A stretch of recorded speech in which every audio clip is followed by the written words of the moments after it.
Oi pessoal, tudo bem? No último vídeo aqui do Textualizando, a Carla começou uma reflexão muito importante. Somente a seleção, interpretação, organização e relação dos argumentos não é suficiente para uma argumentação organizada e, por consequência, convincente.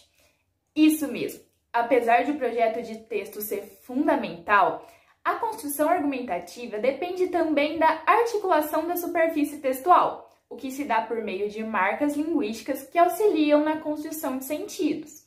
Então, dentre as diversas marcas linguísticas, nesse vídeo a gente vai continuar explorando um elemento linguístico importantíssimo, os operadores argumentativos.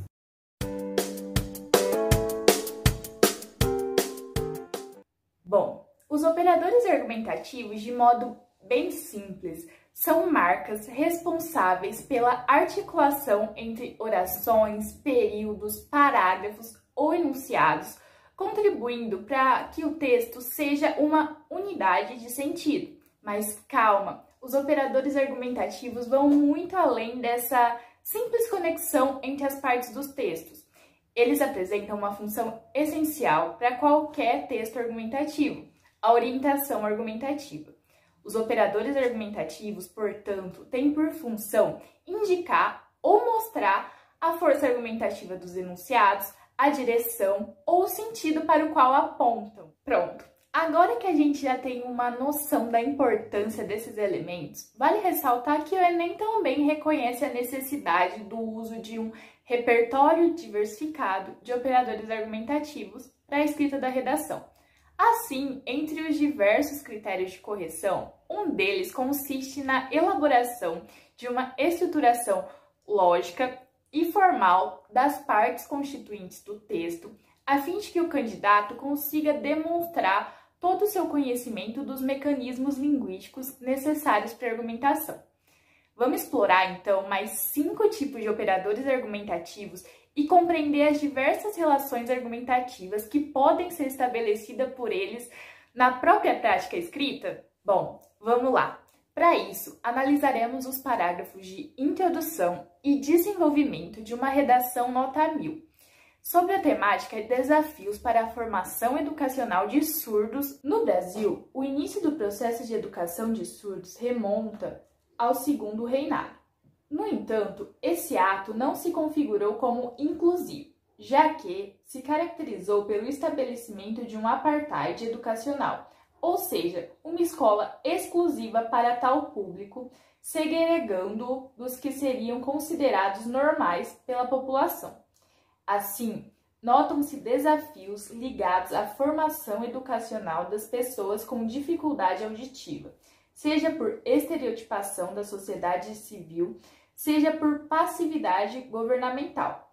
Portanto, haja vista que a educação é fundamental para o desenvolvimento econômico do referido público e, logo, da nação, ela deve ser efetivada aos surdos pelos agentes adequados a partir da resolução dos entraves vinculados a ela. Sob esse viés, pode-se apontar como um empecilho à implementação desse direito, reconhecido por mecanismos legais, a discriminação enraizada em parte da sociedade, inclusive dos próprios responsáveis por essas pessoas com limitação.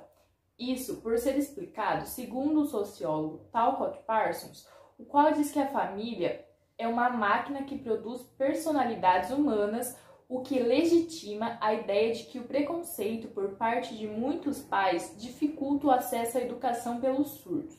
Tal estereótipo está associado a uma possível invalidez da pessoa com deficiência e é procrastinado, infelizmente, desde o período clássico grego, em que deficientes eram deixados para morrer por serem tratados como insignificantes, o que dificulta, ainda hoje, seu pleno desenvolvimento e sua autonomia. Além do mais, ressalta-se que o poder público incrementou o acesso do público abordado ao sistema educacional brasileiro ao tornar a Libras uma língua secundária oficial e ao incluí-la, no mínimo, à grade curricular pública. Contudo, devido à falta de fiscalização e de políticas públicas ostensivas por parte de algumas gestões, isso não é bem efetivado. Afinal, dados estatísticos mostram que o número de brasileiros com deficiência auditiva vem diminuindo tanto em escolas inclusivas ou bilíngues, como em exclusivas, a exemplo daquela criada no Segundo Reinado. Essa situação abjeta está relacionada à inexistência ou à incipiência de professores que dominem a Libras e à carência de aulas proficientes, inclusivas e proativas, o que deveria ser atenuado por meio de uma maior gerência do Estado nesse âmbito escolar. Bom, inicialmente, antes de qualquer análise acerca da construção estratégica da superfície dessa redação, um movimento muito importante consiste em compreender o projeto de texto, já que os argumentos e os posicionamentos selecionados vão refletir nas marcas linguísticas, nos operadores argumentativos que serão utilizados pelo autor dessa redação. Podemos perceber, então, que a tese consiste numa afirmação de que realmente há a existência de desafios ligados à formação educacional das pessoas com dificuldade auditiva. E essa tese ela é seguida por dois argumentos que justificam as causas dessas dificuldades. A estereotipação da sociedade civil, que é o argumento que será defendido no segundo parágrafo, e a passividade governamental, que é o conteúdo do terceiro parágrafo. Pronto! Agora que a gente já consegue reconhecer essa estrutura mais profunda que constituirá o caminho argumentativo da redação, nos resta fazer alguns questionamentos. Como essa organização se reflete na superfície linguística do texto? Ou melhor, como os argumentos selecionados, organizados, interpretados e relacionados antes mesmo do próprio ato de escrever foram articulados entre si para elaborar uma estruturação lógica e formal? Vamos descobrir isso no texto? Bom, logo no parágrafo introdutório, uma primeira sinalização linguística é materializada pelo uso do operador já que, pertencente aos operadores que introduzem uma justificativa ou explicação relativamente ao enunciado anterior. Esse tipo de operador exerce uma relação, como o próprio nome indica, de justificar e explicar. A gente pode internalizar que esse tipo de elemento encadeador liga teses e pontos de vista apresentados durante a escrita com novos argumentos que irão comprová-los, esclarecê-los ou fundamentá-los, possibilitando que o leitor entenda a existência de um movimento de construção de sentidos acerca do posicionamento apresentado. E é exatamente essa relação que é estabelecida com esse uso do já que. O autor opta pelo movimento que apresenta alta capacidade persuasiva, esclarecer o porquê de o processo de educação para surdos não ter sido inclusivo. E, para interligar esses dois enunciados contextualizadores da temática, utiliza um operador que introduz uma justificativa ou explicação, pondo em evidência a existência de uma segregação, de uma escola destinada unicamente para o público que deveria ser incluído. Um argumento que, além de somente nos informar o motivo da falha dessa implementação, comprova tal informação, convencendo-nos da verdade dessa alusão histórica, desse acontecimento. É possível ainda, para comprovar a importância da orientação argumentativa estabelecida por esses tipos de operadores, excluir o enunciado introduzido por ele, o que resultaria em uma supressão, um apagamento que impediria a confirmação dessa exclusão que realmente aconteceu. Logo, para a gente introduzir argumentos sobre uma tese já apresentada, podem ser mobilizados também operadores como porquê, porquanto, já que, pois que, visto que, como e uma vez que. Ainda nesse parágrafo de introdução, o autor estabelece outra articulação entre as partes do texto com o operador portanto. Um operador que introduz uma conclusão com relação a argumentos apresentados em enunciados anteriores. Vamos lá! Para explicar melhor, essa tipologia de encadeadores contribuem significativamente para a articulação de enunciados conclusivos. Desse modo, esses operadores introduzem enunciados argumentativos compostos por uma tese ou opinião que completa, reafirma ou finaliza a compreensão dos argumentos posteriores. Os principais termos desses tipos de operadores são o logo, o portanto, o pois, o por isso, o por conseguinte, por decorrência e o então. Observe, então, que o uso do portanto mobiliza um enunciado conclusivo que apresenta uma opinião do autor, ou seja, é utilizado para finalizar o parágrafo e complementar os argumentos anteriores a partir da convicção de que a educação deve ser efetivada aos surdos. Assim, a gente consegue perceber que essa conclusão realmente é interligada ao posicionamento acerca das dificuldades da formação educacional de pessoas com limitações auditivas, pois esse enunciado conclusivo orienta a argumentação, reafirmando, ou melhor, solicitando a necessidade de mudança dessa situação absurda provocada pelo preconceito da sociedade e a falta de medidas governamentais. Continuando nesse parágrafo, mais um exemplo do uso dessa categoria de operadores é o recurso linguístico logo, que apesar de que nesse texto ele apenas conecta duas palavras, também constrói uma relação conclusiva.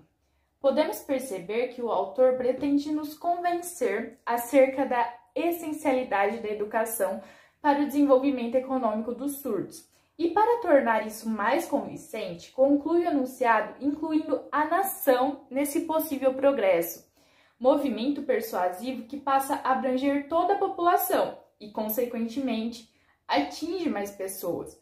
Assim, esse encadeador introduz uma verdade a partir das condições propostas no enunciado anterior, já que, se investir em educação permite resultados propícios na vida de um público restrito, isso engloba também a população completa. Pronto! Agora que a gente já tem conhecimento sobre mais 2 tipos de operadores argumentativos, além dos 5 já explorados pela Carla no último vídeo, vamos analisar o segundo parágrafo dessa redação. Nesse segundo parágrafo de desenvolvimento, a gente pode destacar o operador argumentativo ainda. Esse termo ainda nos apresenta mais um tipo de operador argumentativo, os operadores que introduzem no enunciado conteúdos pressupostos. Esta categoria tem como finalidade linguística a introdução de conteúdos que estão além da própria materialização linguística, ou seja, enunciados que são interpretados pelo próprio leitor somente a partir da sinalização realizada por operadores como o já, o próprio ainda ou o operador agora. Então, no texto, a mobilização do ainda materializa linguisticamente a intenção do autor de proporcionar que o próprio leitor conste um sentido. Ou seja, esse simples encadeamento insere no enunciado a possível interpretação de que as dificuldades enfrentadas pelas pessoas consideradas inválidas devido a estereótipos preconceituosos persistem na sociedade, reafirmando que a discriminação realmente está enraizada e comprovando o ponto de vista defendido. Partindo para o terceiro parágrafo, a gente pode observar mais um novo tipo de operador linguístico. Nesse caso, é o operador no mínimo. Esse tipo de operador pertence aos operadores que deixam subentendida a existência de uma escala com outros argumentos fortes e resulta na função bem específica de apontar o argumento menos convincente, mas que ao mesmo tempo é necessário, de um grupo de argumentos. Assim, quando a intenção é interligar argumentos complementares e ao mesmo tempo indicar o argumento menos relevante, podemos utilizar operadores como ao menos, pelo menos e o próprio no mínimo. Percebe, então, como o enunciado que informa a tentativa do poder público de implementar uma educação inclusiva necessita da complementação de argumentos que comprovam os modos, o como esse fato foi realizado. Sendo assim, o autor, ao articular os enunciados, ao tornar a Libras uma língua secundária oficial e ao incluí-la no mínimo à grade curricular pública e ao mesmo tempo utilizar o encadeador no mínimo para construir o último segmento, materializa uma relação que destaca que o último fato é o mais fraco.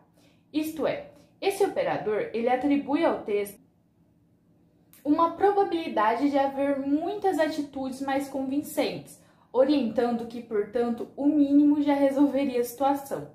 Essa relação estabelecida por esses tipos de operadores, apesar de não parecer muito, tem uma lógica implícita. Se o menos relevante já é suficientemente persuasivo, imagine os outros argumentos possíveis. Agora que já exploramos e compreendemos mais 4 tipos de operadores argumentativos necessários para a construção da nossa argumentação, nos resta uma última categoria, que apesar de muito importante, não foi utilizada nessa redação. São os operadores que funcionam numa escala orientada para afirmação de totalidade ou para negação de totalidade. Calma, já vou explicar.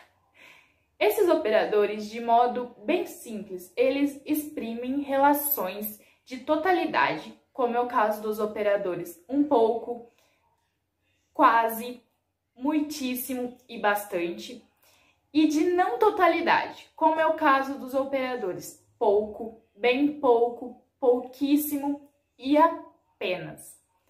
Bom, dito de outro modo, esses operadores, eles articulam, eles funcionam numa gradação voltada para o tudo ou para o nada e gerando uma noção de intenção, de grau dos argumentos, das informações, dos fatos.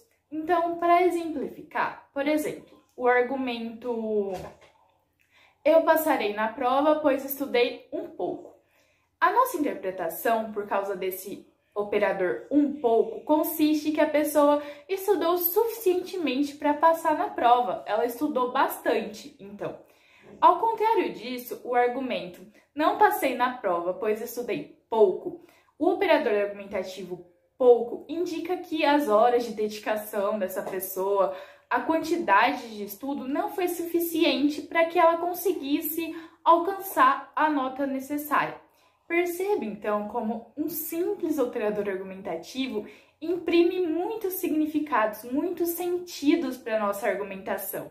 Postas em evidência essas 5 categorias de operadores argumentativos e as suas relações argumentativas possibilitadas pelos seus usos na redação, vale lembrar que produzir um texto coeso não significa utilizar amplamente esses elementos em todos os parágrafos, orações ou períodos.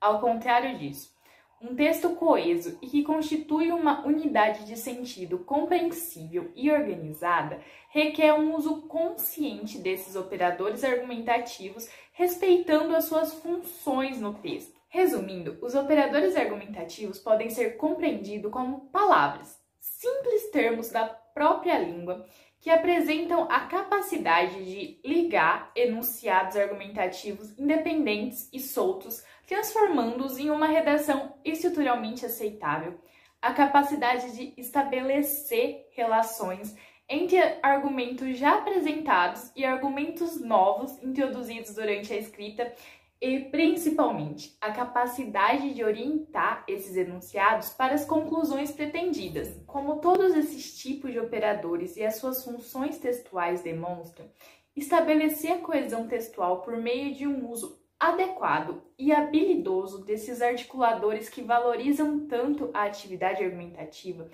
é primordial para alcançar a tão sonhada, a tão necessária nota 1000 na redação do Enem.